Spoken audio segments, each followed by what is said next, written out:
Lawrence and Geraldine Bourbon met and were married in 1951 when Geraldine was 21. By September 1957, the couple had 2 children, and Lawrence was discharged from the Army for mental health issues and a drinking problem. The family moved to Rockford, Illinois, where Geraldine had family. Lawrence started a job in construction, and Geraldine stayed at home with the children. There were problems in the marriage made worse by money issues. Geraldine shared her concerns about her marriage with her sister Arlene. Geraldine stated that Lawrence was violent and that she had become very frightened of him. On January 9th, 1958, things got physical, and Geraldine was terrified enough to finally leave Lawrence. She took the children, filed for divorce, and moved in with Arlene and her husband, William, in their house on School Street. Lawrence was apologetic and tried several times to reconcile, but Geraldine remained at her sister's house. On the morning of Friday, January 17th, 1958, Lawrence once again called Geraldine and begged her to take him back. Once again, she refused.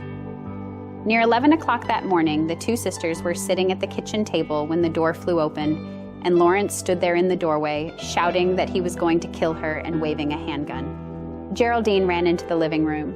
Arlene ran to the auto body shop next door and asked the manager to call the police. Arlene realized the children were still in the house with Lawrence and bravely headed back next door to get them to safety. Lawrence initially attacked Geraldine in the living room, shouting and hitting her. Then he shot her in the back of her head. She ran up the stairs to her bedroom, trying to get away. There was no escape. Lawrence entered the bedroom and shot Geraldine a second time, and she fell dead. He caught her body as she slumped and placed her on the bed. The police found the front door locked and headed to the back of the house. A shot rang out just as they burst through the back door.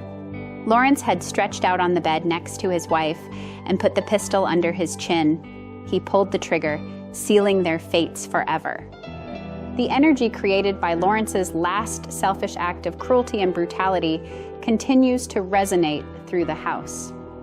A psychic has stated that Lawrence and Geraldine are still there. Several people have reported feeling the tension throughout the house. It's heartbreaking to think of Geraldine still trapped there, eternally reliving her last terrifying moments.